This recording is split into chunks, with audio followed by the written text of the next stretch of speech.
Calling the meeting to order at 6, review of revision of agenda. I have something to add, which Bill had sent to me before, and I'm sorry I didn't add it, but it's liability insurance. So where do you want to put that? New business? Yeah. All right, so new business will add liability insurance, of which I have There's budget timeline so far. a couple of copies.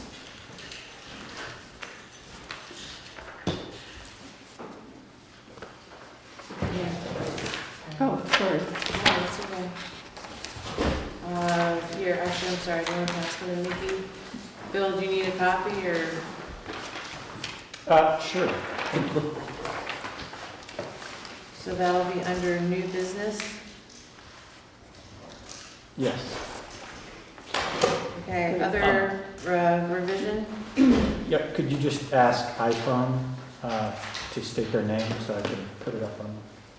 Oh, iPhone, hello, thank you for coming. Could you just please state your name? Bridget Blanchard. Thank you. Yep. Richard. Hold on one second, because I want to write this down too. Norman Bell, Peter Crystal. All will record all right. Okay. All right. Next is minutes and correspondence. The August 24th and August 28th minutes. So in the minutes, it looks like it says we approved them, but we didn't. And I think what I asked for, and we verified at the meeting on the 28th, was that we would ask Peter to go through the recording and transcribe them. Okay. And the 28th is just, I have several people who responded with their comments. We need more to respond to make it look, I mean, that was a long meeting, and it's right now about a half a page. So I think if we want to reflect what was actually said, that we should have more input from folks, and I'm going to encourage folks to continue to contribute. So Peter, did you hear all that from Carolyn about the minutes from the 24th of August and the 28th of August? Mostly, yes.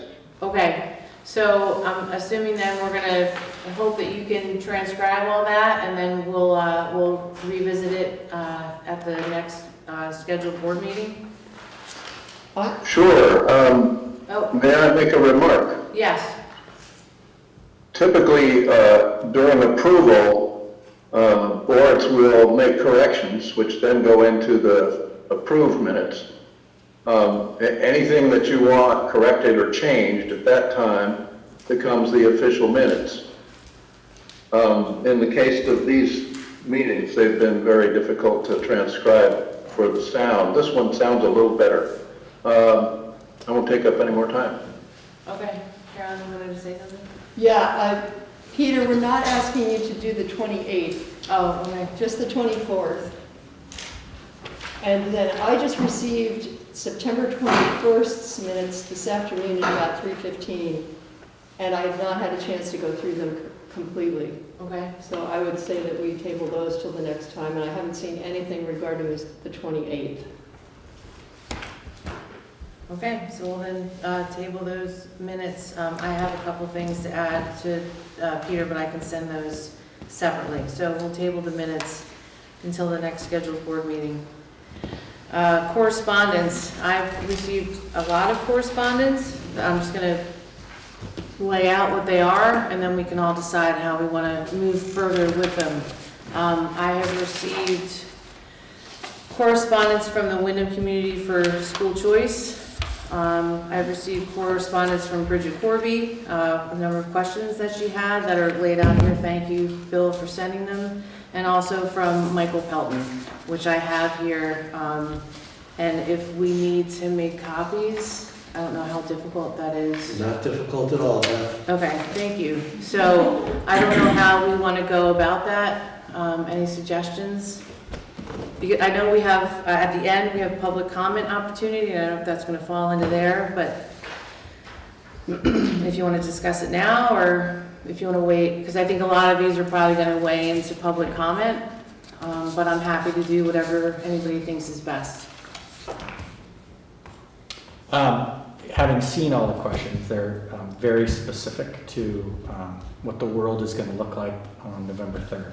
Okay, But there are also points that people would want to be thinking about as they go to the polls on November 2nd. sure, You know, you have a meeting scheduled next Tuesday that is only for that purpose. okay, But you probably would want to ask Mr. Pelton because he's on Zoom, and Bridget's questions can be copied and handed out and also discussed on the 26th as well, so.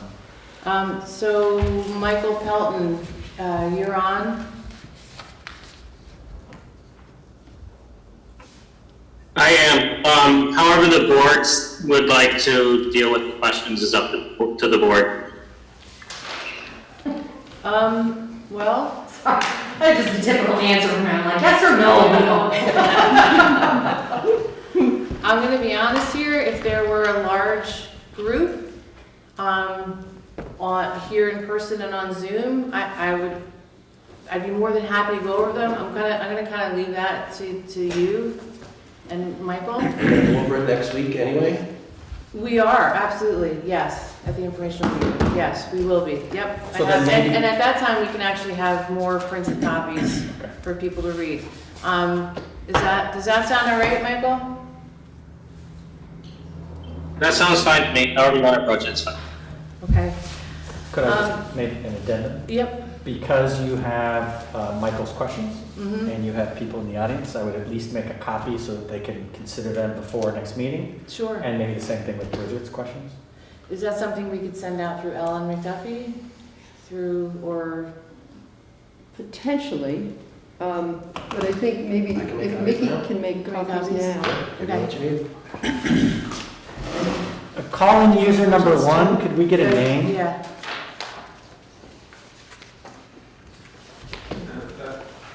I'm sorry, yeah, That's okay.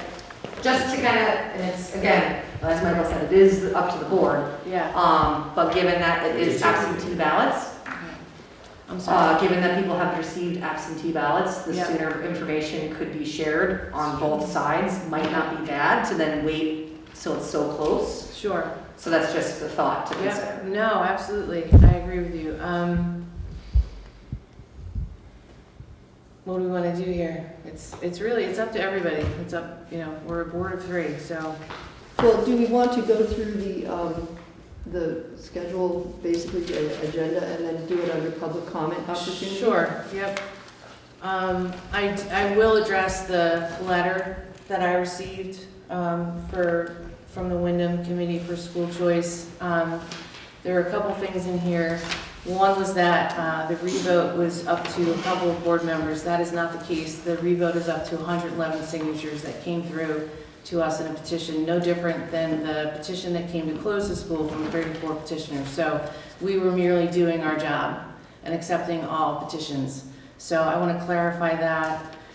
And the other thing was calling into question the budget, calling it suspect. I would suggest that anybody that has a question about the budget, feel free to call Lori Garland, who's our Chief Financial Officer. It is not myself, nor Carolyn, nor Russ who is developing this budget. This is a highly trained, educated, fantastic Chief Financial Officer. So if there's a question about the budget, please feel free to ask her and do not refer to her as suspect. Can I make a comment? Certainly. The comment about the suspect budget deals with the fact that the comparison between the non-operational budget and the operational budget is not a fair comparison because there are features and services available to our students in the non-operational budget that are not included in the operational budget as presented. They're included in the backside under options, and if we were to add the optional items in the operational school budget and make it equal to what would be available for a non-operational school, the budget numbers would be a lot higher for the operational school than the non-operational school. So the statement that's made in that letter, being suspect, is they're not fairly comparable. Then it should have explained that further. Well, There that's has been correspondence common sense. also by Erin Kehoe regarding the budget, which I believe you've been in contact with Lori Garland. So, and until Lori Garland is here, I'm assuming she's gonna be at the informational meeting. Both. We can answer those questions then. And in the meantime, as Erin Kehoe did, you may reach out to her at any time you want. Anything else? Yeah. Excuse me, this is Kathy Scott. With regard to the letter from the Committee for School Choice, there's also a comment in there that said that Windham School has no future. I object to that comment. That's an opinion at best, and I believe that it should be in the record that someone thinks so. Thank you. It's also my understanding that this letter was written, I'm not quite sure it's written by the full group, so that was a little bit confusing. I don't know who wrote the letter, it's not signed by the person, it's just signed by the committee. Okay. Sue has her hand up. Sue, sorry. Hi, Sue Curry. Beth, I asked you, and I think I asked the town clerk, what is the magic number on the vote? Oh, for meaning because the last vote was by a margin of 2. I don't know, that's a great question. Bill, you have any input there? I think it's just 50.1%, whatever's more than, if there's 100 votes cast, it's gonna take 51. If there's 200 votes cast, it's gonna take 101. Okay, so what was that percentage again? One more than 50%. One more than, thank you. And again, it was a petition that came from townspeople, you know, your friends, your neighbors, your community members, that we accepted, no different than I think if it had gone the other way, if a petition had come in, Thanks, man. it would have been accepted. Bridget, just so you, sorry, Bill, go ahead. Oh, you just have Peter Barris. Oh, sorry, Peter. Oh, thank you. I'm having real difficulty understanding anything the audience says, and no one is identified, so I don't know. I don't have the list. I would ask people to identify themselves before they speak, and then speak slowly and clearly because there's a heavy echo in the room. All right, so do we want to go back to who's... There was a question about before the magic number of the vote. I have no idea what was said there. So Kathy Scott. That was Sue. She said, Sue. I thought he said before the magic number of the vote. Was Sue Parade questioning what is the magic number for a vote? That was Sue Parade. And prior to that was Kathy Scott talking about the letter from the Windham Community for School Choice. Do you want to state it again? Kathy Scott, I wanted to state that there was a comment in there that said the Windham Elementary School has no future. I object to that comment. That's an opinion. That's not a fact. Did you get that, Peter? That somebody had said the Windham School has no teacher and it's not a fact? The Windham Elementary School had no future. No future. No future, and there's a town person, Kathy Scott, suggesting that that's an opinion and she objects to it. You see my difficulty. I will come know, and attend in person from now on. Yeah, no, With Peter, your best. I know you do, thank you. Was there anybody else that had a comment that you think may not have been heard? Bridget Corby, just so you know, because you came in, we do have your questions and answers, and we're discussing whether we want to talk about it tonight. It may be something, along with Michael Pelton's questions, that comes up in public commentary. We do have them. It sounds like you have some copies there. We're making copies of Michael's, and so we're gonna just kind of see what that looks like towards the end of the meeting, and there certainly will come up and be put out to the people before the informational meeting. No, thanks for giving them. Carolyn. Does it make sense for people who want to speak to come to this mic? Is this mic recording for Peter, or is that just for BCTV? That mic's just recording for BCTV. the little like circular thing you see there, that's kind of the microphone, so Yep. it's mostly there to pick up you, but I guess if audience members wanted to step forward and just speak loudly, it could pick them up. Okay, Okay. great. That might be helpful for Peter. Thank you. Bill, did you have something? Could we ask Alexis and call-in user? I need a last name for Alexis and call-in user. Alexis is Mielikowski, I'm assuming. Hi, Alexis. And call-in user.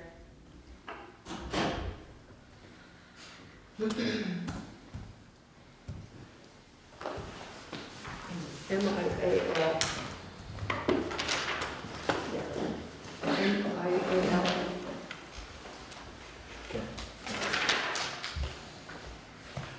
All right, if a call-in user doesn't name who they are, I have to kick them out.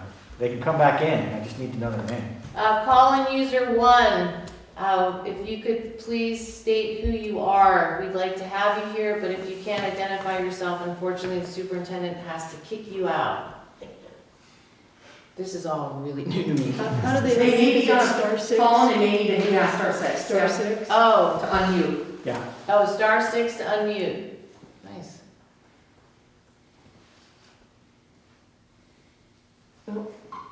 Okay, maybe they're coming back. Okay. Maybe they didn't want to identify themselves. Either way.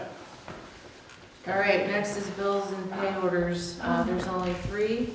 Hold on, Auntie's got a Oh, question back. oh, sorry, Anton. I just wanted to make a comment similar to what Kathy said.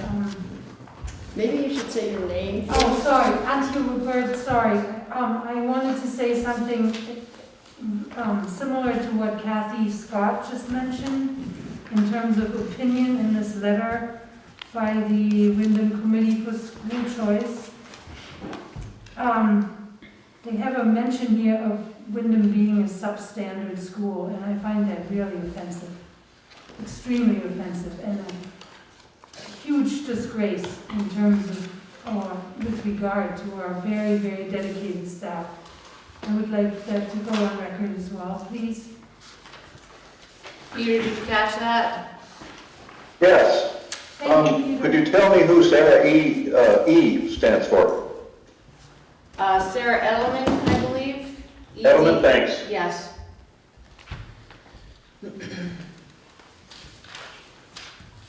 I'm sorry, so next is bills and pay orders. There's only 3. I didn't find anything out of the ordinary.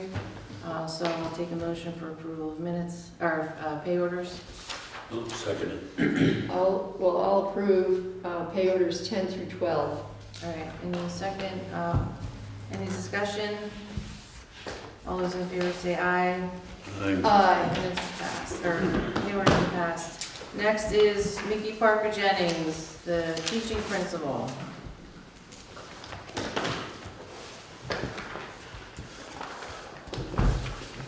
Good evening, everyone. Thanks for coming. Can't decide if I'm happy that there's less people or sad that there's less people. I'm not really sure how to respond at this point to anything. Academic proficiency. Now the first month is over and the fall assessments have been taken. The students will be set up for progress monitoring on the Ames web platform. That happens anywhere from 2 to 3 weeks intermittently for all the students. Typically, a lot of the other schools just do that for students that are below a certain level because they have a lot of kids, and it's really time intensive and people intensive to get it done. Fortunately, still at this point, even with the 16 kids, we are able to do that for all the students every few weeks, which is really kind of nice. Julian Leon from the Vermont Energy Education Program, otherwise known as VEEP, came to the school to deliver a science kit that deals with renewable energy. Along with delivering the kit, Julian was able to do an hour-long lesson called Wind Fundamentals that focused on wind energy and how it works. Parent-teacher conferences were last week, and we had 100% participation with every family represented.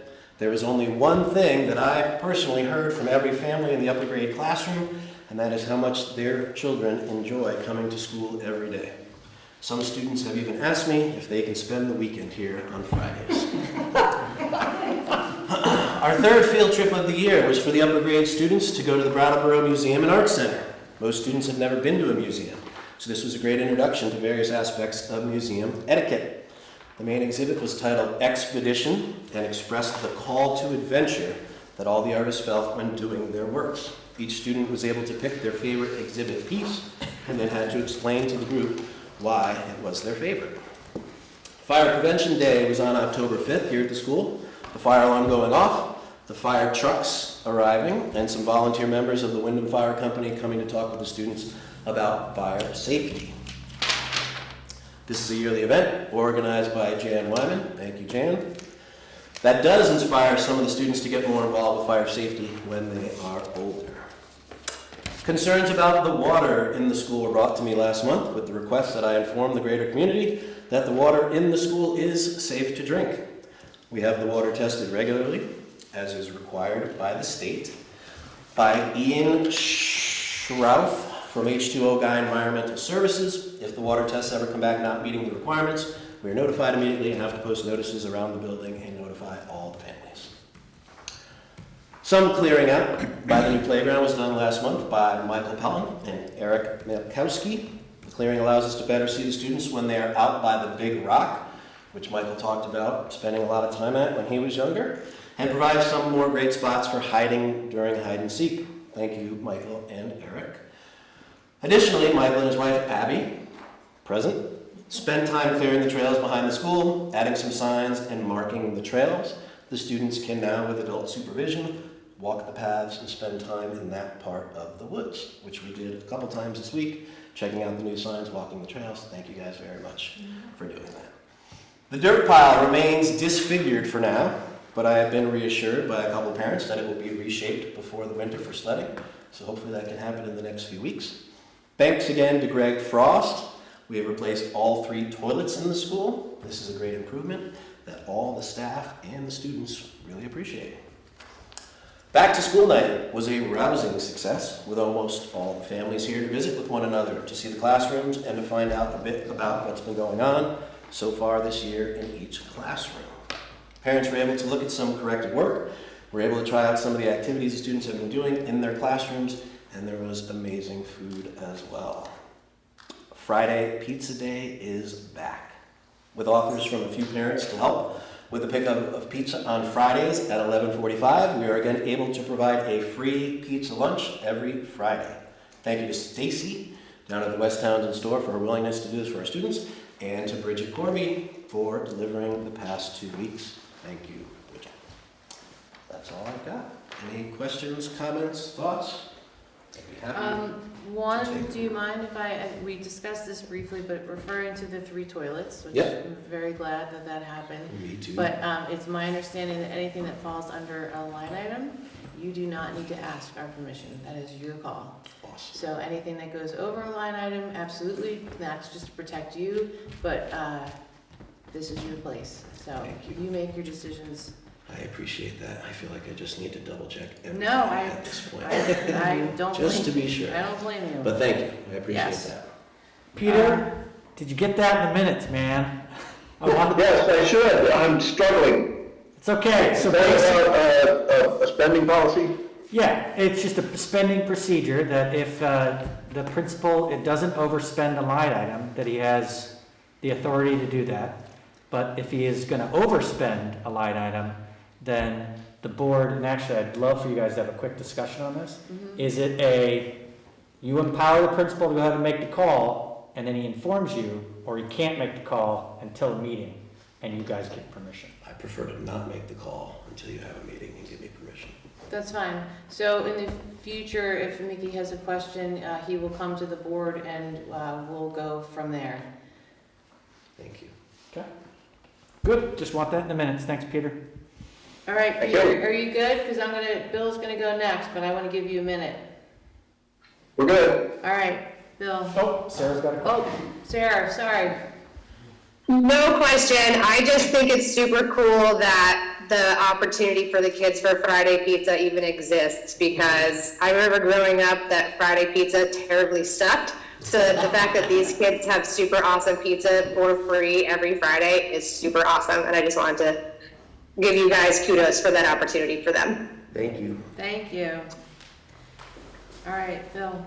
Yeah, I'll keep it brief. WCSU had their retreat on September 29th. It was informative, probably the highlight of the night was each individual principal and board chair got to speak on their school district, what was going on, share that with the rest of the WCSU community. One thing that did happen that I would like to bring up during the superintendent's report is that the administration following the meeting asked the executive committee is all the board chairs, so there's 5 board chairs plus the vice chair of the WCSU. We meet on a weekly or bi-weekly basis. And so all the principals of all the schools in the supervisory union wrote a letter to the executive committee asking the executive committee to recommend to the full WCSU committee, which then would hopefully influence or have an impact on individual boards for the ability to respect and recognize the overwhelming nature of staff working under their 3rd pandemic year, and could the Tuesday prior to Thanksgiving be a mental wellness day under self-direction by the staff members.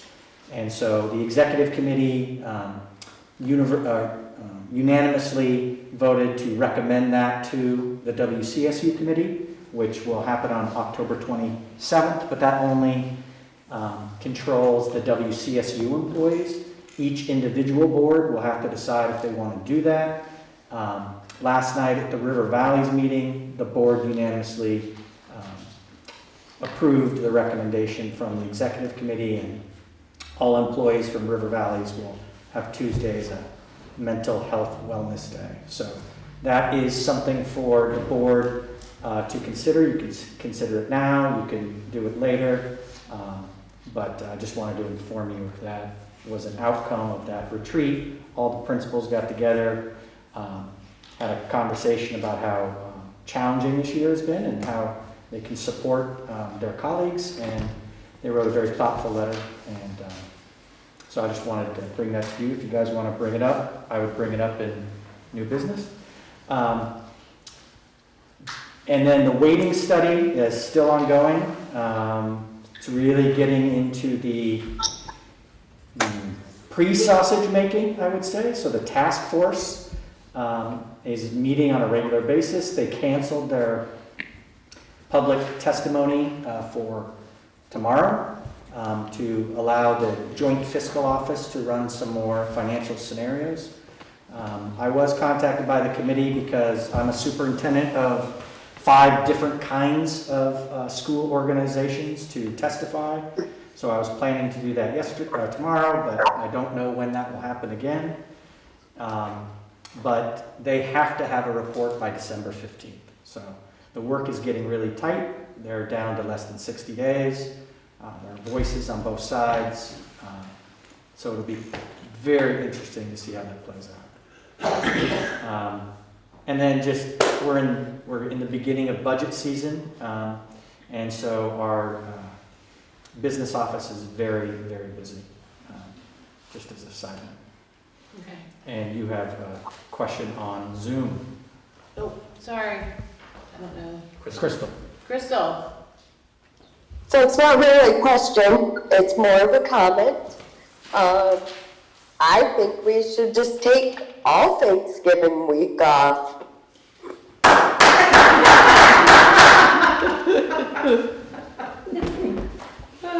Thanks, Crystal. Thank you for that. Sorry, Abigail. You had touched a little bit on mental health, and I do have resources for all sorts of stuff, and I'm not sure how long I'll be able to stay here. I may have to go home and join on Zoom. Okay. But there is a bit that I would like to add later on about resources available to people if they want. Great, thank you. I know that was one of the questions from Michael about just with everything going on. And his hand is up. And his hand is up, Michael. Michael Pelton, you're on. Alrighty. Mr. Anton, I have one question for you. I was wondering if you could update our community regarding any movement towards the big boards look at choice? Sure. I know you're talking about that.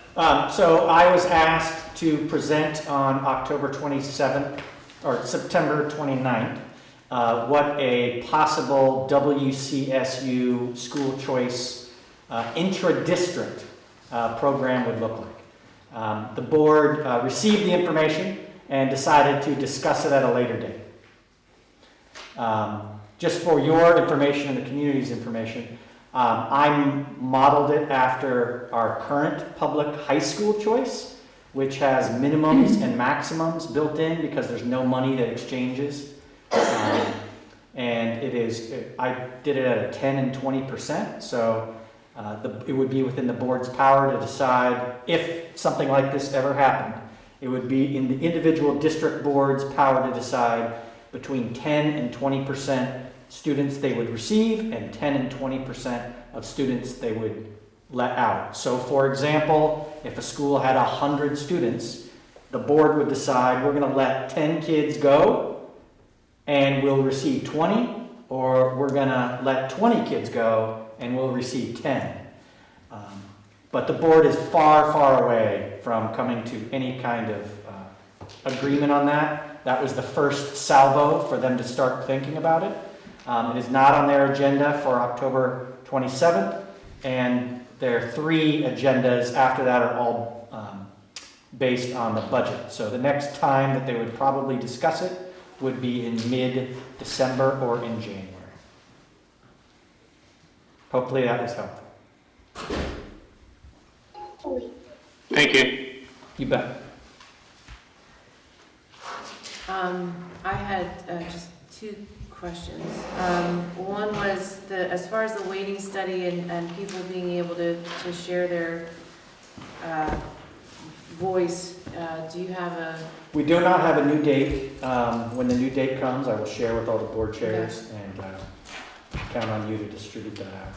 Okay, and I had one other question and it completely went out of my head. As far as deciding on the Tuesday before Thanksgiving, I'm happy to add it to new business if that works for everybody in the room. Or we could just make Mickey wait until November 16th, so. Right, you can either wait till November 16th or you could have the discussion. Why don't we just do it tonight? Okay. All right, so we're going to add that to new business, the discussion of adding a mental health day Tuesday, right before Thanksgiving. You good? Oh, Abigail. So just to clarify Michael's question, because I want to make sure I'm understanding it. The conversation you're having is to allow this school to remain open and other students to still have choice. No, it has nothing to do with the vote on November 2nd. It has to do with an agreement among the 5 districts within the WCSU. Would you be interested in having a memorandum of understanding for a limited inter-supervisory union exchange of students? Okay. And I guess what I'm saying is that decision is ways off. So even if that decision was to come to light at some point and they agreed to that, Yeah. it still wouldn't be on, like if you wanted to send your kid to a school, it's a specific school, it's not technically choice because it's all available. Like it's all what they can exchange. It would only be within this supervisory. Correct. So if that happened, and if everybody agreed, and if the lawyer writes it up, then it would be a lottery system to say, for example, if there are 100 kids in the school and the board has decided they're going to let 10 go out because no money exchanges hands, then you would have the process I have is that you would fill out an application, and if there were more than 10, then you would do a lottery, and the first 10 would get to go to a school in the supervisory union that was part of the agreement. Interesting. So that would not be set up for future students, like every kid would be a lottery? If it went over? It all depends. It all depends? Yes. Okay. So we're at this was asked of me this summer. I worked on it this summer and gave them a model September 27th. So it takes a long time for these types of things to happen. Okay. I would not expect it to be ready for next school year. Did you have a question, Russ? Bill, you could give her the example of what happened in Jamaica a couple of years ago, where you approved the students to come from the Jamaica school to the Townsend Elementary. It's intra-district, and Not it's inter-supervisory. that example. So, the nearest example where something like that has happened is when the West River District was formed. Yeah, it's all the schools, not just Jamaica. Part of the committee that created their articles of agreement, one of their top priorities was intra-district school choice. And so when that occurred, at the time, you had about 60 kids in Jamaica, you had about 80 kids in Townsend, and you had about 100 or so kids in Newbrook. And after the first year of choice, you had about 35 kids in Jamaica, you had about 100 kids in Townsend, and you still had about 100 kids in Newbrook. And then in year 2, you have about 26 kids in Jamaica, you have about 107 kids in Townsend, and you have about 103 kids in Newbrook.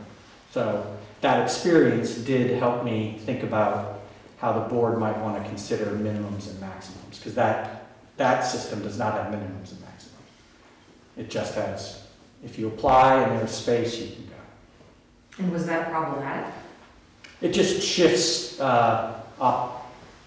It shifts where a student goes to school at one of the 3 elementary schools. And so that once that shift happens, then staffing shifts out to happen. Because you have to then look at that as a new school. And you don't know that until the end of March. And you have to give teacher contracts by April 15th. So it is a little problematic, but it is the system in which we operate. Thank you. Absolutely. Bill, could you make a comment on how that might impact average daily membership, if it does at all? It doesn't, because they're all in the same district. Okay, right. Just wanted to make that point. Yeah. That if they leave, it doesn't change the average It daily doesn't. membership for the Once a residents, for district the is a resident district, town. you count them and you count them. Correct. Okay. And can I follow up with an additional question? Please. And if we were to move forward with this, using the public high school choice model, Yeah. the ADM wouldn't change either. ADM doesn't change, money doesn't change, Correct. so if you have 100 kids and 10 leave, and you have 90 and nobody comes, you're still gonna have the same ADM count Yep. of 100. Yep. And that's why it's gonna take way more than a month to think about those things, because there could be challenges year to year of what that looks like. You might receive 20 kids and not receive any more money, and then have to say, oh, we made this agreement, what are we gonna do for staffing? So there's just a lot of little ripple effects that you have to kind of think about. But I was told to explore that opportunity, and I did my job, and they'll converse about it for at least a year. Okay, is everybody good? Anton? You got Anton, and then you have Sorry, Anton, it's your own. Zoom. So my question is, how can that work intra-SU? Because Windham is not part of the, So that's why it would have to be a legal agreement between a board with all the other boards. Again, another reason why it won't happen fast. yeah. Thank you. Yeah, no problem. You have Crystal on Zoom, and could you ask iPhone again if they could give us their name? Crystal, if you just don't mind waiting 1 second, iPhone, if you could please identify yourself for Peter Barris, the minute taker. Bridget Blanchard, I got kicked off. Oh, sorry. Okay. I'm sorry you got kicked off. All right. All right, Crystal. Just a question about the mental health day. Is that just for the teachers, or is that for the students as well? The students are not scheduled to go to school on that Monday or Tuesday prior to Thanksgiving. Oh, okay. I thought we went till Wednesday. Yeah, they changed it. So, yeah, it's the whole week, The whole week for students. which is lovely. Wonderful, thank you. You bet. Thanks, Crystal. Anybody else? You still support Monday off though, right, Crystal? Absolutely. Thanks. Take it. Okay, unless there's any other questions sorry, Kermit. I'm just curious, the charter school model, That is illegal in Vermont. what is the appeal to that? I've noticed that quite a bit of the verbiage in the letter from the opportunity basically is a repeat of charter school proposals around the country. What is the appeal? I think it would depend on the individual person and their individual context. I don't think there is a global yes or no or right or wrong answer to that question. You might see it differently than myself. My sister in San Francisco might see it differently than my sister in Tacoma. I don't think there's a unified correct answer to that question. From my seem to be very involved in trying to shift our education system toward it. I do? No, Betsy DeVos. Oh, yeah, the former Secretary of Education, Betsy DeVos, did come from a background of being a very large proponent of. Is there a financial incentive for that? To be honest, I have not really studied it. I went to graduate school in North Carolina where they had charter schools. They were just beginning. But I don't know the financial and or curricular realities of how it plays out. Good. Anybody else? I'm sorry, it's to my back. No, you're doing, I got it right here. I'm sorry, Peter, did you get that last, that was Kermit Blackwood? Yes. Okay, thank you. Any other questions for Bill? Because otherwise we're gonna move on to new business, old business and discuss boiler options. Well, your boiler's gonna be quick. Okay. Well, You ready on boiler? yeah. They haven't come back to Greg with an exact quote, so. Okay, so we'll make that for the The next. moment we get it, I'll share it with the board, and you guys can discuss it at the next meeting. Okay, so, Can I make a comment about the boiler thing? The original proposal was to replace the fuel tank at something like $50,000, which to me seemed rather expensive. And I brought up to Greg the idea of using a propane furnace instead of an oil furnace. And the propane company would provide the tank, so that would save the board $50,000 in trying to replace the tank in the ground. Right. And it makes the most sense to consider that. The propane boilers that are available now commercially have two heating elements. One's a very large one that heats the water up quickly, and then there's a smaller burner that maintains that temperature for circulation once the building gets warm, and they're very, very fuel efficient. I had experience with one in Connecticut when I was a trustee of a church, and we saved quite a bit of money in doing so. Yeah, I think Greg will bring back what quotes he gets, and if the board wants more, then I think that's fine. so we'll look forward to that information on November 16th at our next meeting.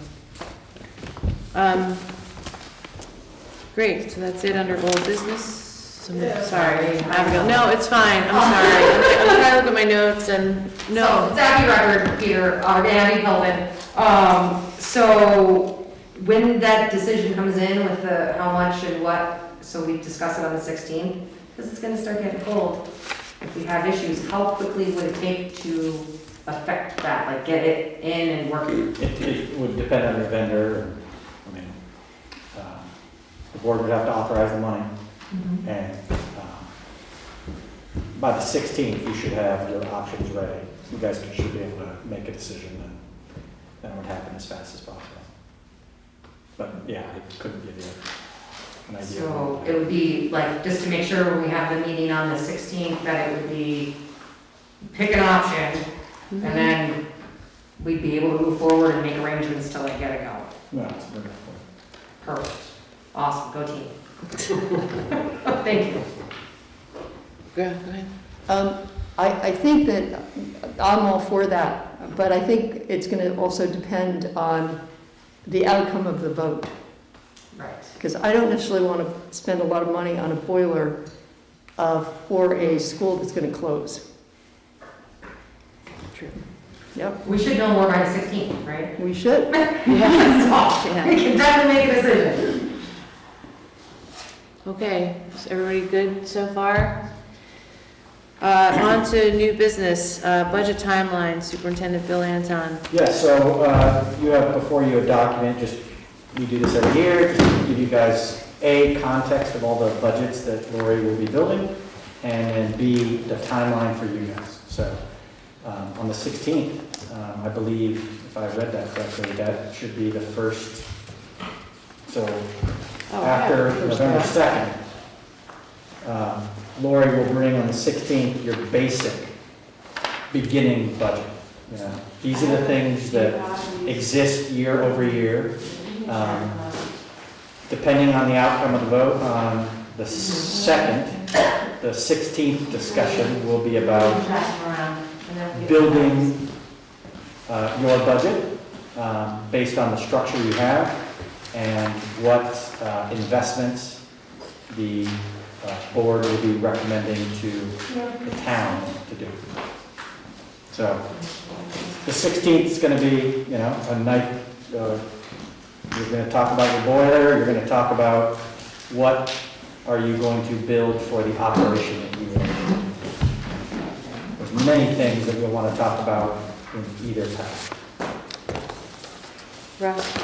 Yeah, I was not at the meeting on the 17th of August because I was having knee surgery, but at that meeting, was there a budget accepted for either the operational or the non-operational budget? No. Was there a budget accepted on the 24th or the 28th? For the school? For the school? Yeah. Okay. Then someone who's been saying that the operational school is going to cost 14 cents less than the non-operational school is not talking true facts, because there has not been a budget presented and agreed to by members of this board. So people who are making statements that the operational school will cost 14 cents less per $100 is not true. So I guess from my Switzerland vantage point, I would say that two budgets were presented as possible estimates of some multi-conversational board meetings over the past 6 months to the best of our ability, and then a follow-up of also things that have been discussed, things to consider. And at the end of the day, every single person could build their own budget for an operational or non-operational. Our job was to provide transparent information for consideration, but not definitive, this is a path or this is a path. Because every person will have to decide whether it is acceptable, unacceptable, is missing something, needs something. You know, a good example of that is the questions that came from Bridget, which made it easy for us to answer through those, which is what we tried to do with the options to consider. Also, living in Switzerland, I would say that yes, you are technically correct that a budget has not been adopted, but my guess would be the reference is to these two things that my office presented. You're not incorrect, I'm just saying. So in other words, if we were to make, if one side were to make an argument versus the other side, they should not be using these budget numbers because they're not really firm and they're not specific budget items for either an operational or a non-operational school. I think that you will not know what you're going to present to town meeting until you decide what the structure is. And when do we believe that might be decided? Not until November 7th. Until you decide on the structure, you can't decide what you want to invest in. You can't decide whether you want to have these things in an operational budget or these things in a non-operational budget. And different people might want different things in in the I mean, that's gonna be the challenge after November 2nd, is to build whichever budget that you hear from the community, you build it to what you believe the town will support and the town can afford, and then you'll have your robust discussion at town meeting, and you'll either pass a budget or you'll amend a budget. But you're right, this is not, the two budgets are for people to be able to have something concrete to start thinking about where they want to go structure-wise. This, to me, it's all about structure. You're making a structural belief and voting. And just to be clear, these are numbers coming from the chief financial officer, the WCCO. They're not coming from, I'm not speaking to you, I'm speaking to the group so that they understand they're not coming from the board. We are guided by our chief financial officer, okay? And then we get into budget season, November, December, January, when before we have a robust discussion at town meeting, we have an informational meeting, and we have all our board meetings where every single person is welcome to come. This is not something that the three of us are deciding. This is something that comes from the WCSU and can include whoever wants to participate. I completely agree with you. The information that's being put out there needs to be accurate, and we made sure that this information came from the WCSU. Any other questions? Next would be liability insurance. So this was asked at the last meeting. Copies on the desk if you need them.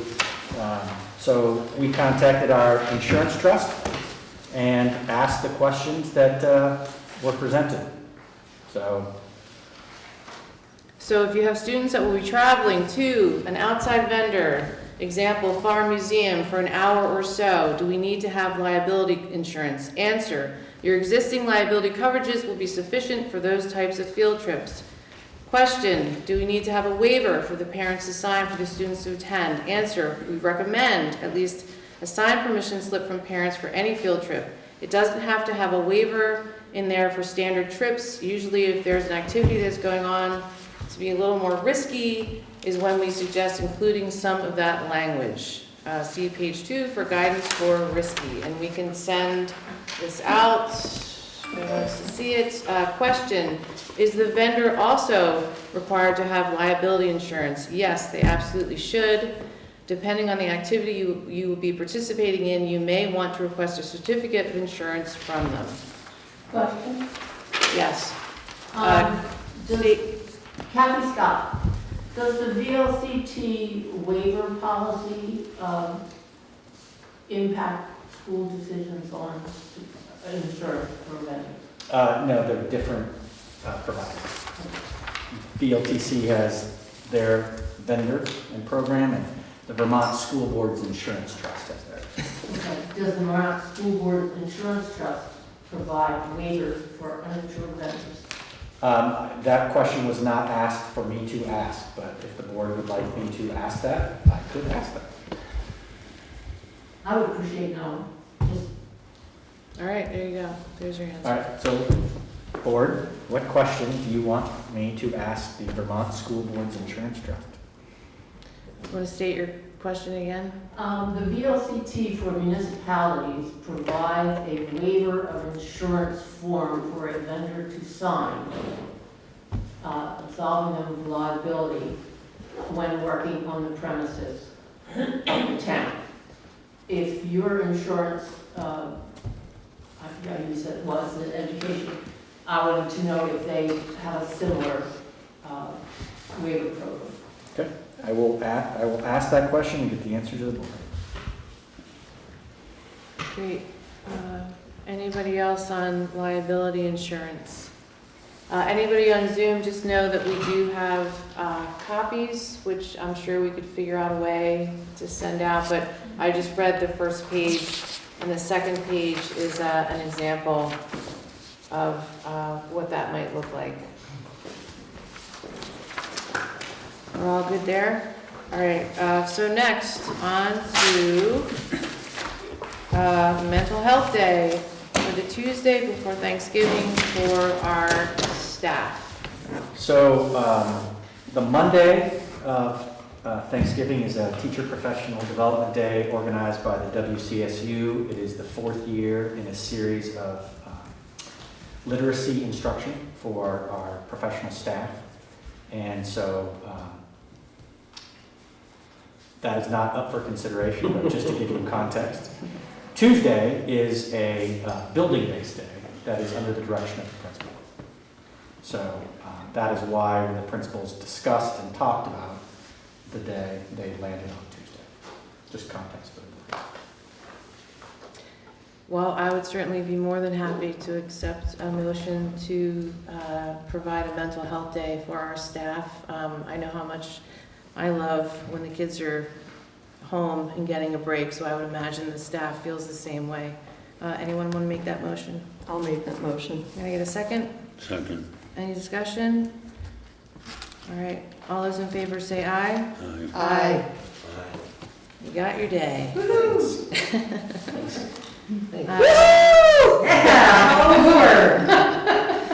Thank you. So that seems to be it for new business, other business. If there's no other business, we're going to move on to public commentary opportunity. And again, oh, go ahead, Erin. Well, I guess my first question is, I'm sorry, Peter, my name is Erin Kehoe. I guess, why is my correspondence not listed? I mentioned it. I said were in discussion with, nobody's correspondence is listed. Okay, you printed out everybody else's. Well, only because theirs was a number of questions, and this correspondence I received myself in the mail. Your correspondence seems specific to the chief financial officer. Okay, so my questions, I guess, let me pull it up, go actually for, I guess then we'll need to start. Carolyn wrote a letter on behalf, I'm guessing, of the school board, because it came from the email that she uses to send out the school board information. That is incorrect. I sent out a message on my own, not on behalf of the school board. Okay, so that's what it seemed like.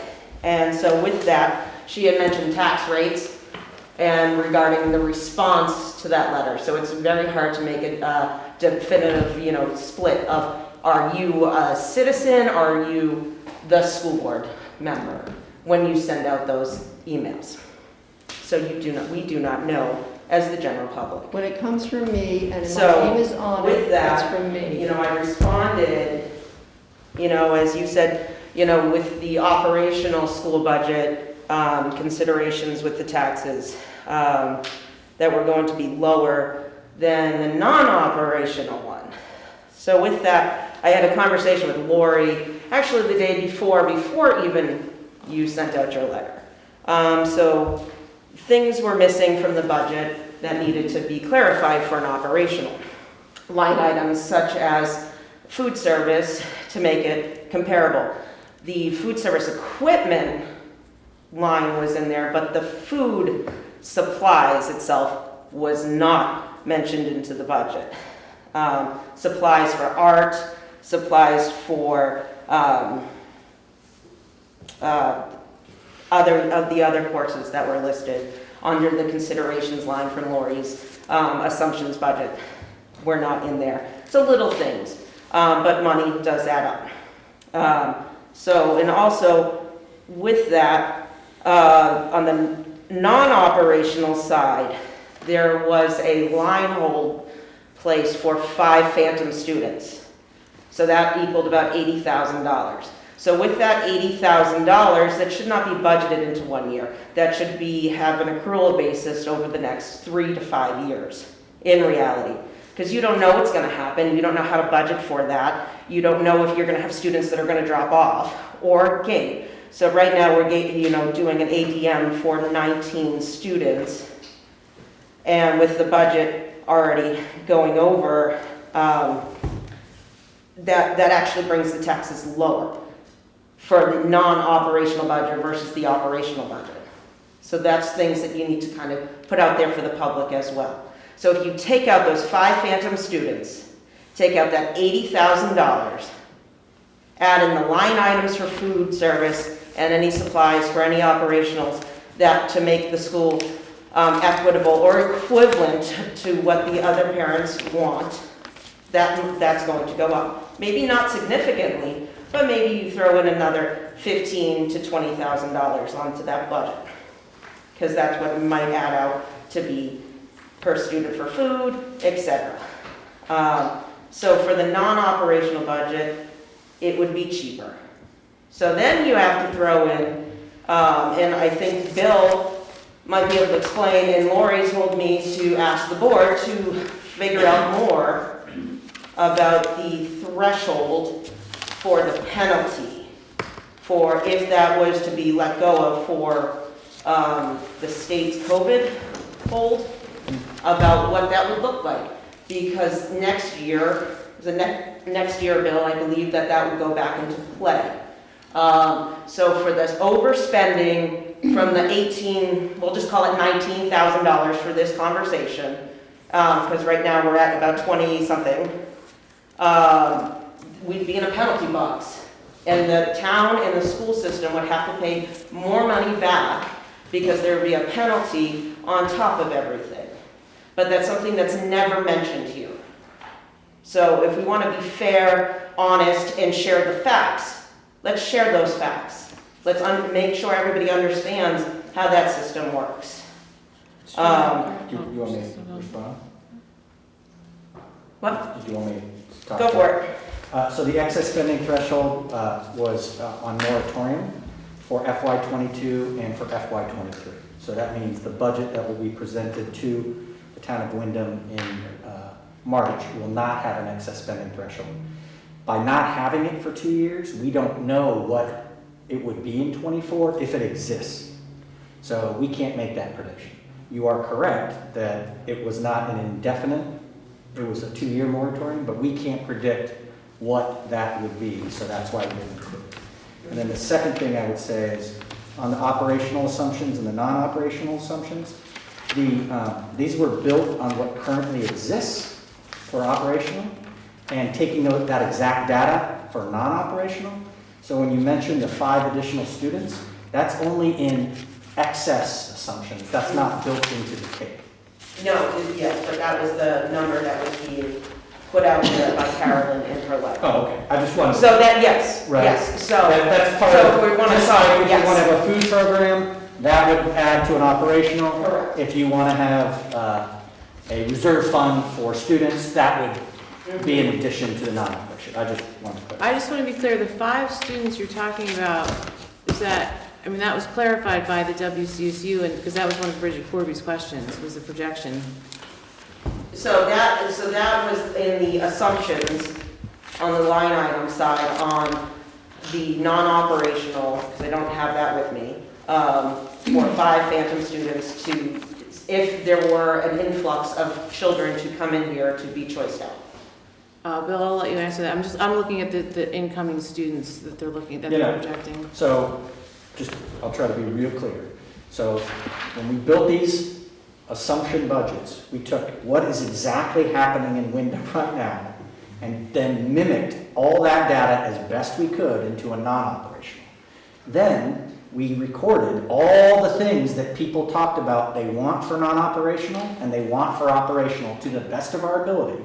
Did not bake those in the cake, put those on the very last sheet so that people could make their own decisions about that's really important for me.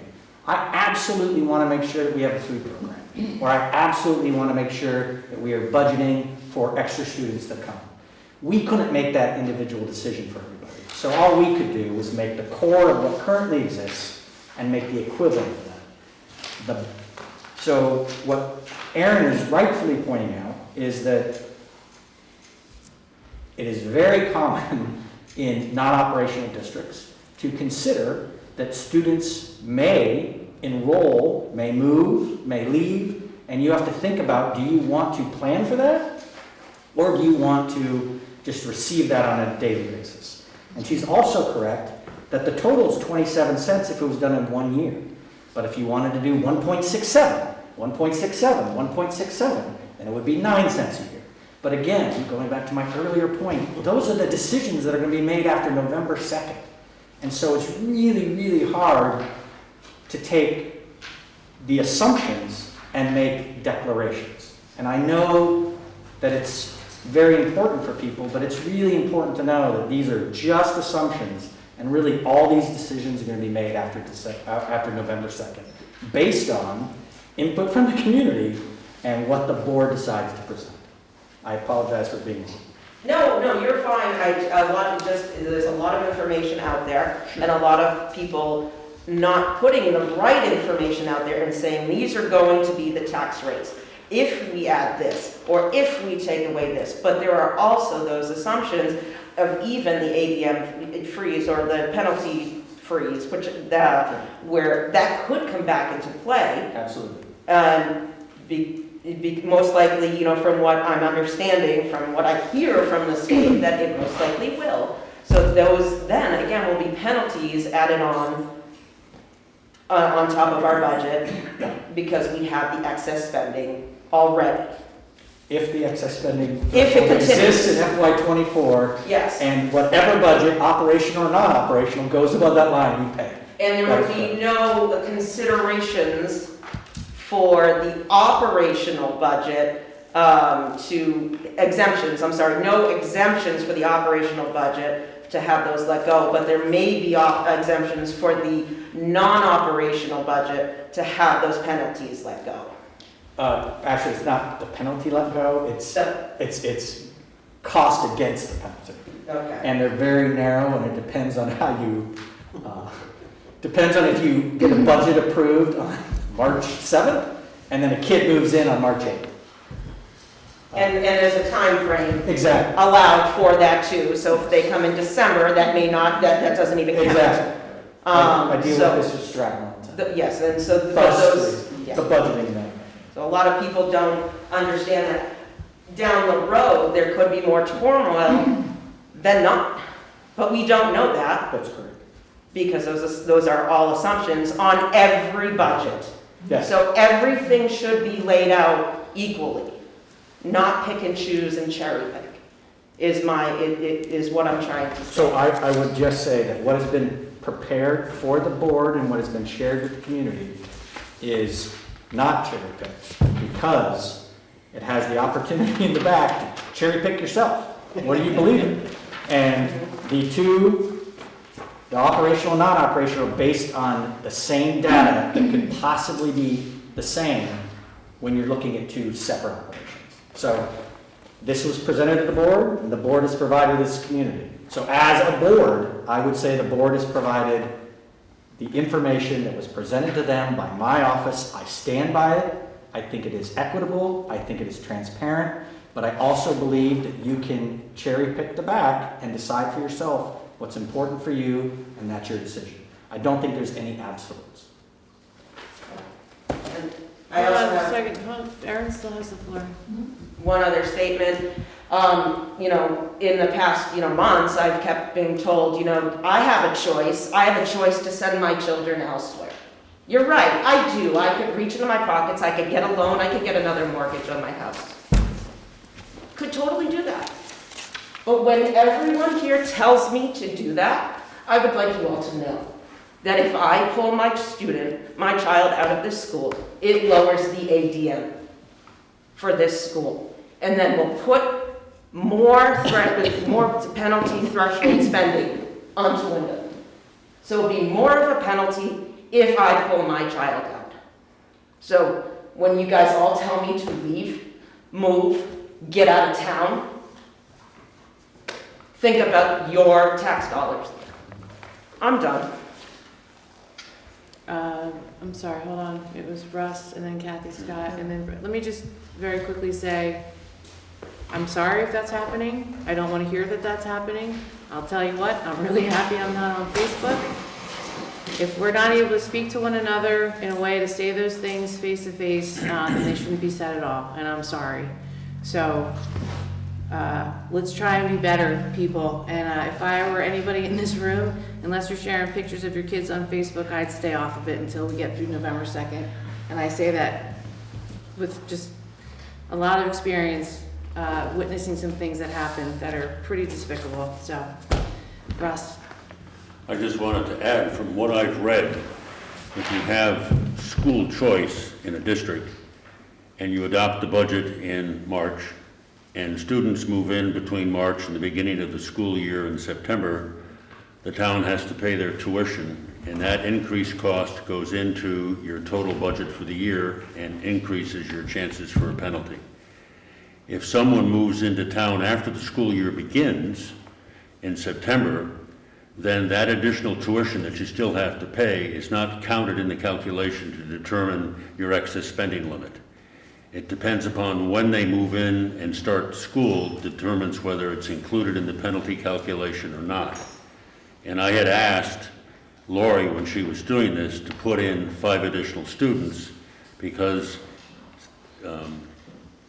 according to history in other towns, there have been increases in student population when a school district goes to school choice.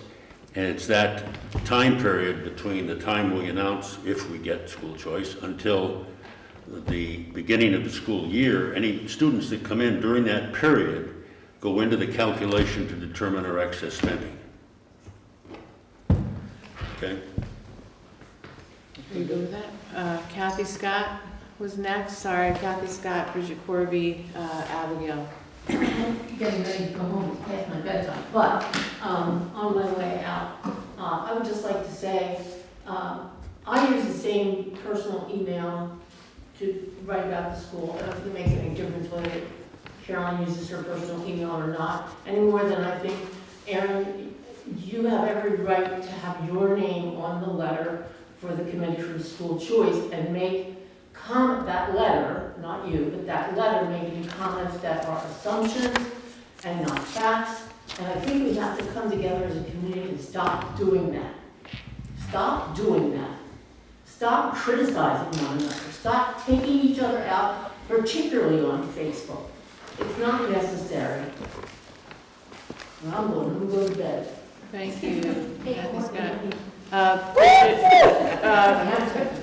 Bridget Corby. Is there somebody? Sorry, Bridget Corby, Abigail Pelton, and then Michael Pelton. I see you. Can you just give us like a quick understanding of excess threshold spending? You talked about a penalty that may or may not happen. Sure. That's kind of over my head, so if you could do a quick summary. Yes, so the easiest way, I'll try. You have something called ADM, Average Daily Membership. That is taken between the 11th and the 30th day of school, okay? Once that is set, so let's say for sake, it's 16. Then that goes through a filter called the equalized pupils, and that goes to that weighting stuff we're talking about. So each pupil automatically is worth 1, and additions are made currently in the structure. If you are in secondary school, it's 1.25. If you are identified as an English language learner, if your community is defined in some sort of poverty scale that is in statute, you get additional equalized pupils over and above your ADM. So your 16 bodies in the school may end up being 18 equalized pupils. Every single year, the legislature decides on what is the amount of money you can spend per equalized pupil, not students in the building, equalized people. Last year, I believe it was 18,873. And as Aaron pointed out, you get that number, and you just multiply that by your equalized pupils. Whatever you build a budget, $300,000 for a budget, you have 20 kids, you have 20 equalized pupils, sorry, that gives you $15,000 per student. If you have 10 kids on 300,000, you would have $30,000 per student. Every single dollar that goes above whatever it costs one student, So if it's $18,873 and it costs $20,000 a student, you take the difference between $20,000 and $1873, and that's $1,227, right? And you double it. You take that $1,227 and you add that to your $20,000 of cost. So your cost per pupil is actually $20,000, but you're going to get taxed on $21,227. Does that make sense? It does. You double what is ever over that threshold. And there's been a penalty in the past, but then that's been on hold because of COVID, and it may or may not come back, is what you're saying. Right, so what is happening right now is that number of $18,873, it doesn't make any difference what you pay. If you pay $25,000 a student under the old system, you would pay $25,000 plus another $6,000, so you'd pay $31,000 a student. Right now, you just pay $25,000. And what Aaron pointed out is it's a moratorium for FY22 and FY23, and it's undecided for FY. Okay, I got you. And just real quick, the waiting study. The waiting study report goes on December 15th, and the legislature will have an opportunity to act on whatever the task force recommends. If they adopted the full waiting study as is, I'd be amazed, because it was a study and then there's politics. So I actually have stopped communicating that it would benefit anybody because I don't know. Can you just briefly discuss the waiting study and its background? So the waiting study came in 2019 simply because Act 60 and Act 68, back from the 90s, calculated those weights that I was talking about, 1.25 for a high school student. The rurality and the poverty were like 1.13, 1.25. The study showed that rurality and poverty should be much closer to 3. And so in essence, if the waiting study recommendations get adopted, it could allow for greater equalized pupil counts in communities that have greater poverty and or greater rurality. But that is a long way. Yep. And it was a study done by who? The study was done by UVM and Rutgers, and it was commissioned by the legislature. And I'm not saying that to be just, I've been learning this through the years, but these are real things that are happening. And so we just need to keep them in mind as we make these very serious decisions in the very near future. Russ, I don't know, I don't know if you wanted to respond to Bill? Well, I'm just saying that the weighting study would benefit an operational school in the same ratio that it would benefit a non-operational school. Right, it just changes each one. It just changed where it applies. The weighting study just changes the number of equalized pupils, which impacts the tax rate. And the tax rate is all dependent upon the number of students that you count. And if you can't get the students, the tax rates go up. But, may I also respond? Go to the chair, man. If you're responding to this question, yeah. Yeah, so it will also potentially change the weights of those equalized pupils, so that a Windham student could be, instead of being worth 1, could be worth 2. Yes. For poverty and what have you, which doubles the value. Poverty and being rural. In a rural That's a district. really important, I think, for Windham, a really important term. Yeah. Unfortunately, you won't know the outcome. I know. Sorry, all right, I have Abigail Pelton, Michael Pelton, and then Antia. So I have a question regarding, I know I had already asked about fundraising towards budget items, and that is a no-go, correct? So it depends on what budget item. For the normal operations of a school, no. If you wanted to have extra money for field trips, you wanted to run something that was outside the school hours, like an after-school program, you wanted to provide a principal fund so that the principal had $25,000 every year to decide whatever he thought was best for students, those things will fly. Things like not repairing a boiler, you can't fundraise for that and Or have that paid donations? for. Probably not, but I Could you will, look into I that? will Because reserve a willingness to have the board direct me to ask the attorney. I didn't hear what you said. What was the last one? Donations. I would, like to direct the superintendent to look into donations. I've had that question myself over the years, and what if somebody wanted to come in for the children's, when they, wait on the townspeople for their spaghetti dinner? Can someone choose to pay $1,000 for that spaghetti dinner?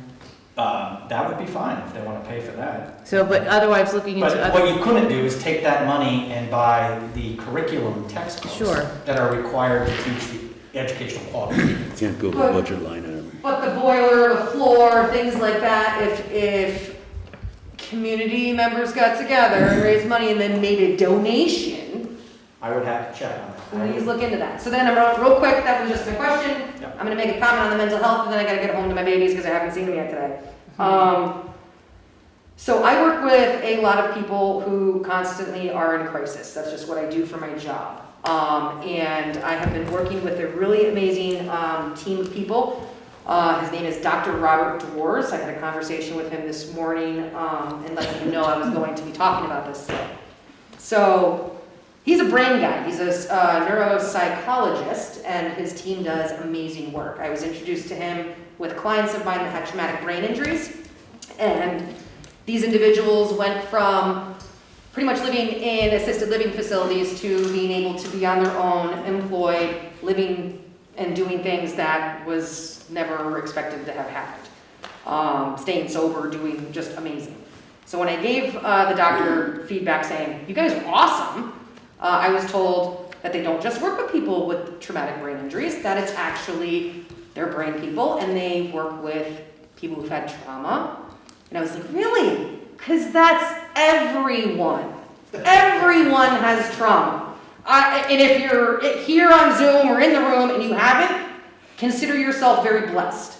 So what this team does is they do assessments. This isn't counseling, this isn't anything. They actually take a look at how your brain works. And if there's areas of your brain that may have been damaged from previous trauma, they can actually teach through cognitive therapies how to make other areas of your brain compensate for that.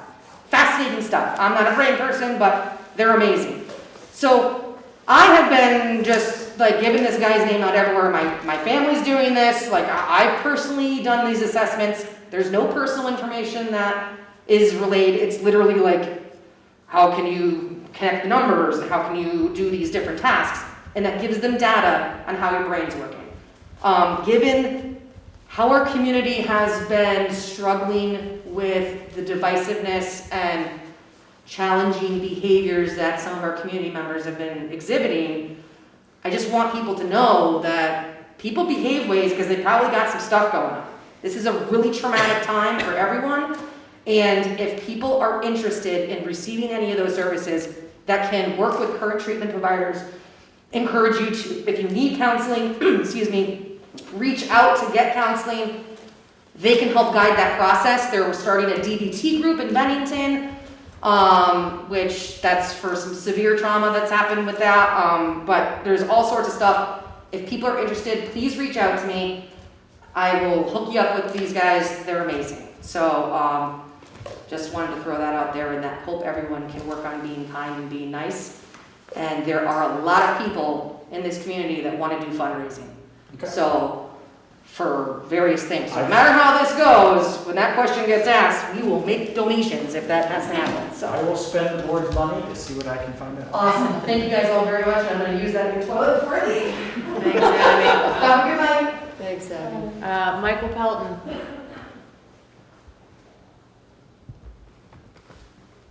All right.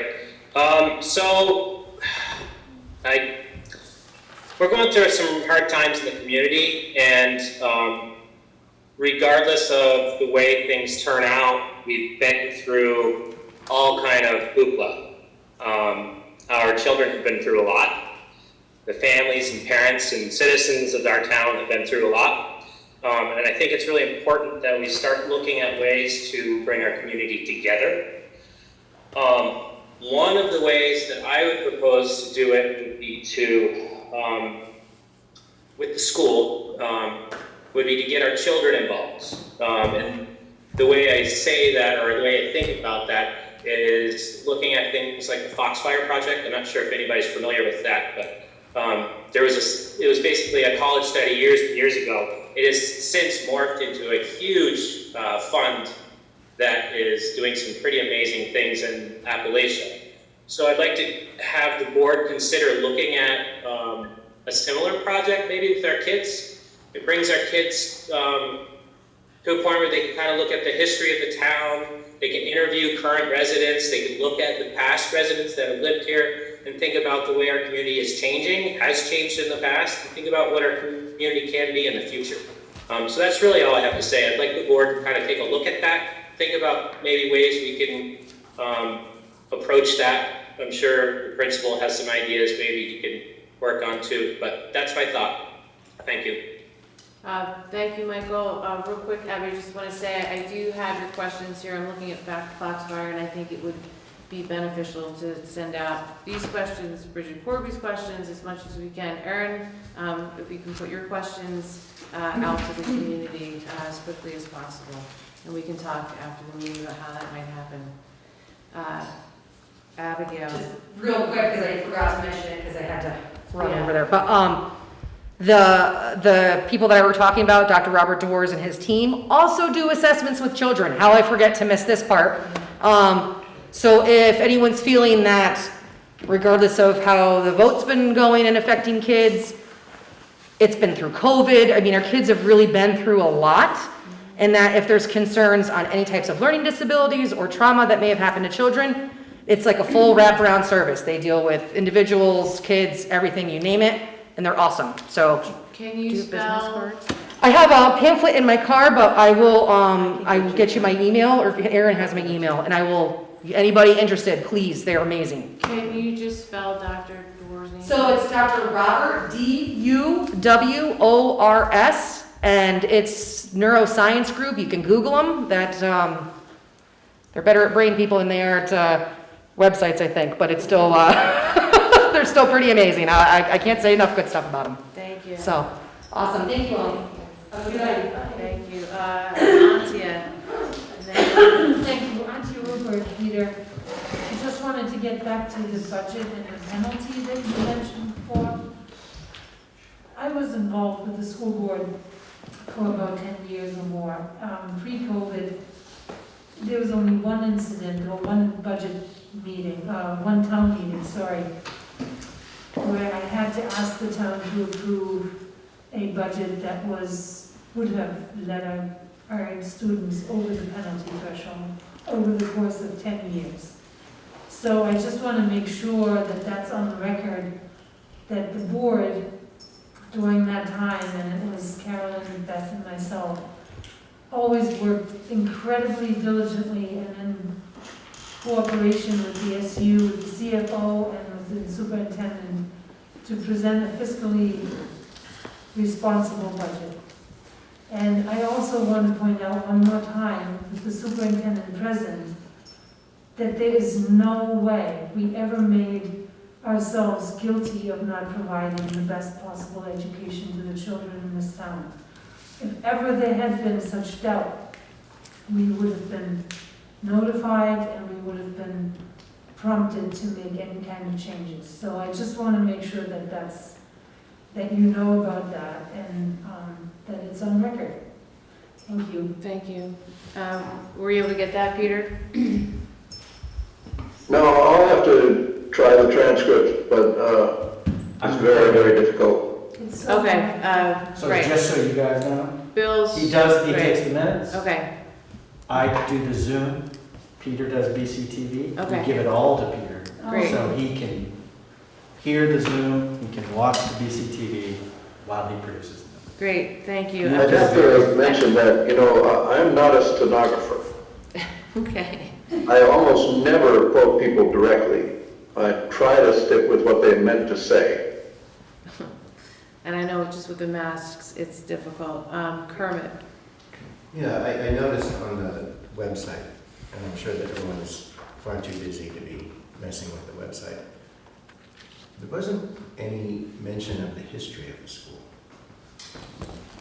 And I wonder, just within the community, regardless of what happens with the vote, that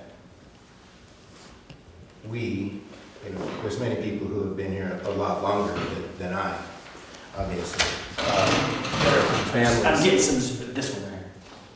All right. I'm getting some Zoom. Oh, all right. All right. I noticed on the website for the school that there wasn't a whole lot of history of the school. When it was founded, what the population was like, and how many people remained in the community for how long, just a little overview of that. And there's a lot of really important families that are still around. I'm sure that some of them are, in favor of keeping the school, but it would just be nice for the whole community, regardless of what happens with the vote, to use that website to educate everyone in this community, but also anyone else who would like to learn about Windham, about the history of the school, and some of the interesting families and their history, and the farms and the roads. And it's just a lot of really fascinating history in the area, which is beyond the school's purview, but just to learn more about the history of the school. Thanks. Thank you. Carolyn. So I'd just like to say a word, a little bit in response to Aaron's comments. When I send out an email and I say I, that means I. It doesn't mean the school board. And I think we've talked a little bit about the weighting study. If it does pass, and I'm hoping it does, there will be some significant changes. And the penalty threshold is waived for FY23. So the concern about being over the penalty threshold is not necessary for FY23. And then depending on what happens with the weighting study, the penalty threshold may go away. So I'd also like to say a word, and this is not in response to what Aaron said. I guess my other thing is, I generally, when I talk about this, I talk about projected. The budgets are projected to be this,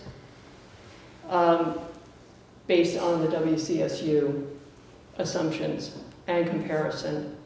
And the other thing I'd like to say is there is currently a statewide assessment going on for all of the schools in the state regarding their infrastructure. Now that's Act 72, correct? What's that? Act 72, correct? I believe so.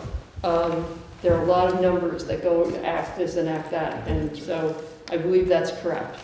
So the Agency of Education is currently doing this assessment, and Bill, correct me if I'm wrong. They're going to engage with a third party. So they've been, the legislature passed the law, and the Agency of Education has to engage with a third party to do the assessment over, I believe it's a 24-month period. Yeah, and so, but we asked the Agency of And Education input funds to do that work. So, and I would be willing to bet that there is hardly a school in the state that has not had deferred maintenance, and because of Act 60. I mean, look what's happening with Burlington High School. So I think that we also, if the school does remain open, we do stand a chance of receiving some money to help with any kind of infrastructure improvements we need to make. So I just want that to be part of this conversation. But I think that's unfair at this point to actually say, because they only put, what, I think $1 million in ESSER funds to just the funds just to do the study of what needs to be done and make recommendations about the structure of buildings. And I believe there was also a clause in for that Act 72 about whether recommendations of smaller schools. But I do know that the allocation was simply for the assessment. Yes. Right, but there's potentially going, I mean, the state is getting a lot of money because of the pandemic. And we're anticipating potentially money in the infrastructure bill if it ever passes Congress. So, I mean, there is hope to have more resources for the Windham School. That's all I'm saying. Okay, yep.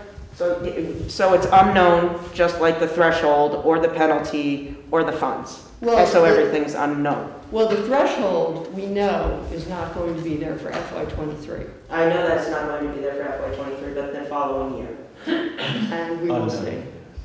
Yeah. So everything is still an unknown. There are many. Except for FY23, when there will not be a After 23. Yeah.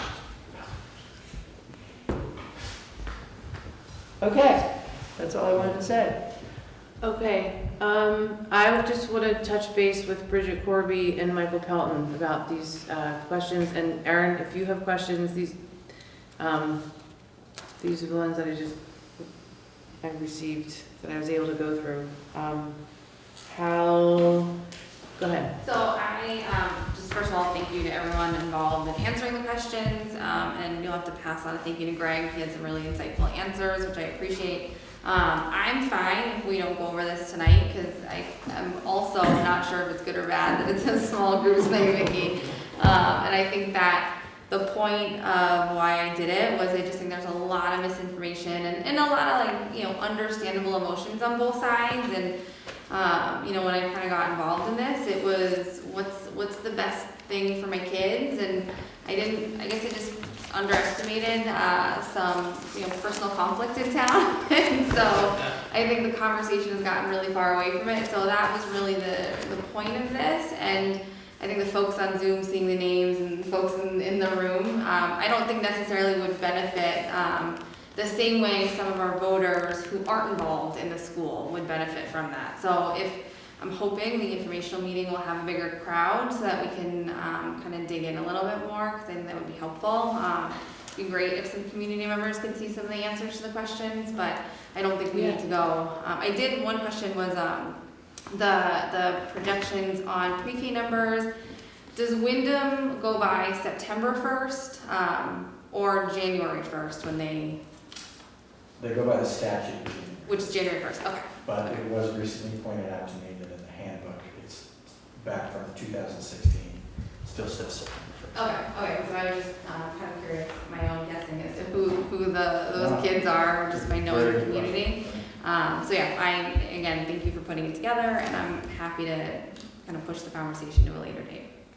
Well, or I'm just trying to think of what's feasible. I think you should put it on your share thing. Okay. And I think you should have 100 copies. I could have copies. Well, my point is, prior to the meeting, we could have copies here. We could have copies at the town Yes, office. I would make copies at normal pickup places. I would and then alert just say, people to where they are. Yeah. I would have all three that you've received: the Pelton, the Corby, and these were specific questions. I'm sorry, Aaron's I took more as something specific to Lori, so I can look at that again and obviously include those also.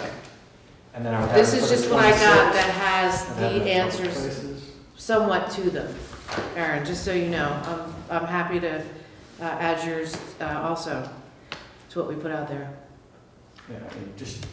I'm all about setting out questions that have good answers, for sure. Anybody else?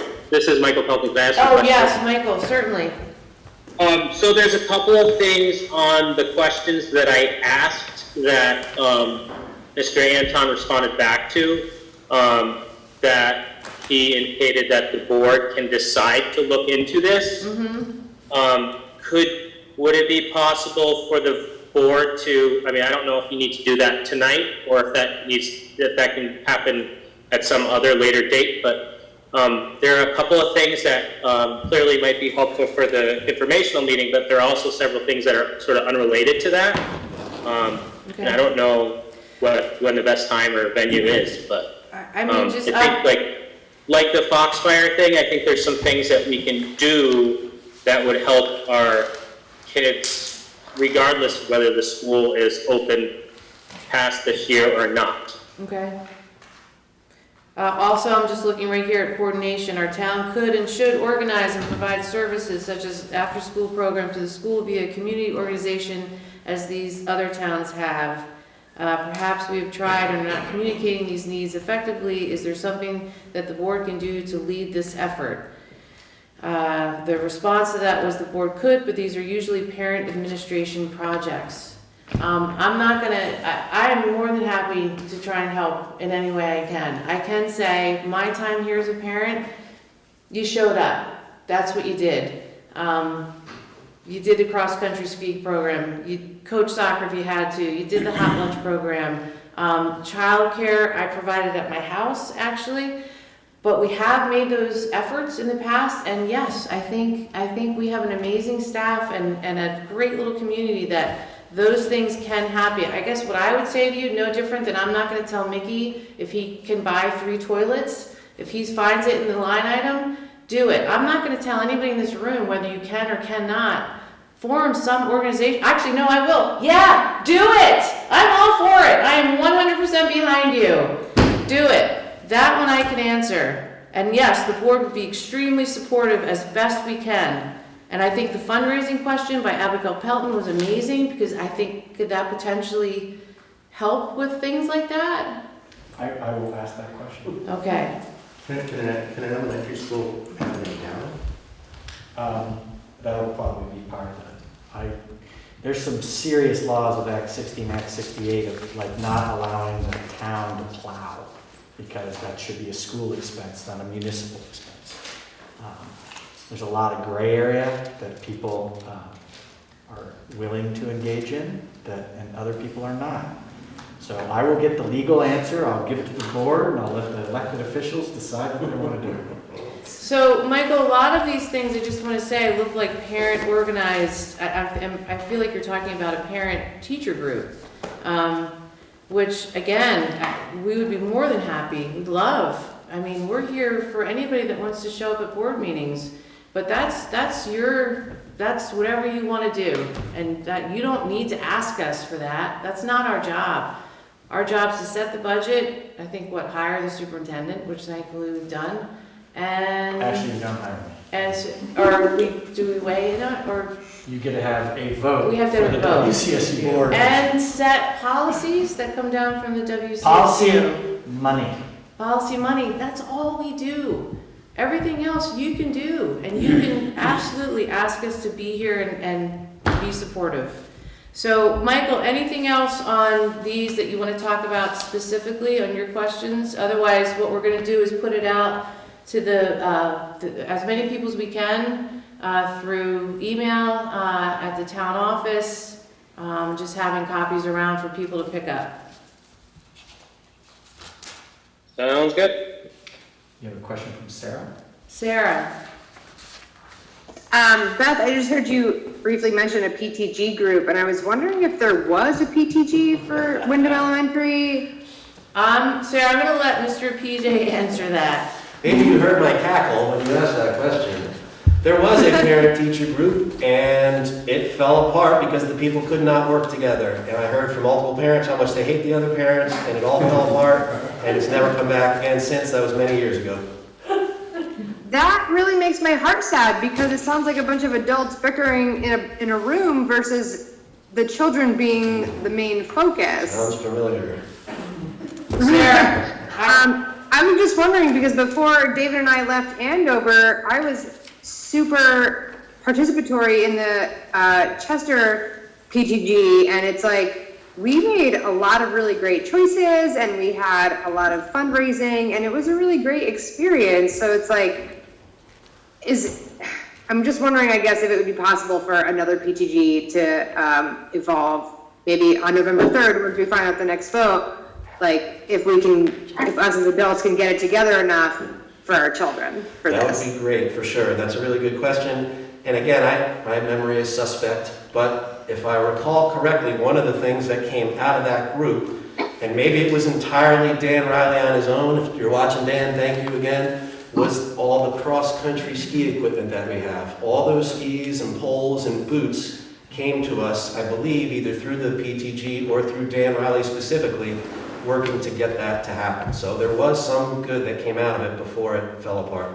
Yeah, you're right. Right? Yeah, in response to Sarah's question, I actually have asked Bill to introduce me to some folks in other towns. If the vote goes the other way and the town chooses to stay open, I think that we do have a lot of parents that got really involved in this conversation, and so we can kind of channel that energy somewhere else. So Sarah, if you're interested, I'll reach out to you when we see what happens in November.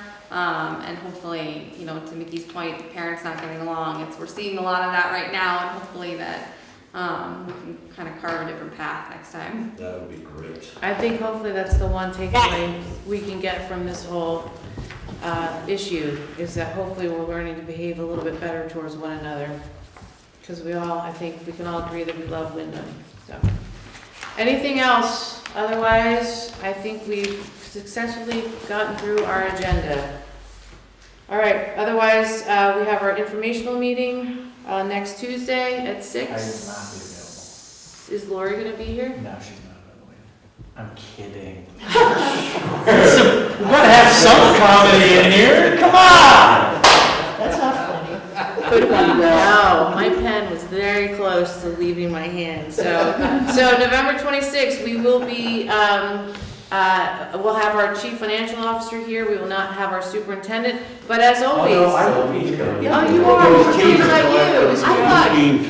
We need some comedy. I wasn't so much worried about you. I was worried about Lori. So. Now that is appropriate. That we should end on that. That is good. Regardless, no matter what, if you have a question for any person from the WCSU, your principal, your board, please feel free to ask. Ask. We're here. Can I add one thing? This is Abby. I'm home now. Yeah. Yeah. So, I just want to note somehow on the record that this was a productive, positive school board meeting. And yes, I am so proud of this community. We can do this and we're moving forward. Go team. Thank you. Yay, this meeting is adjourned.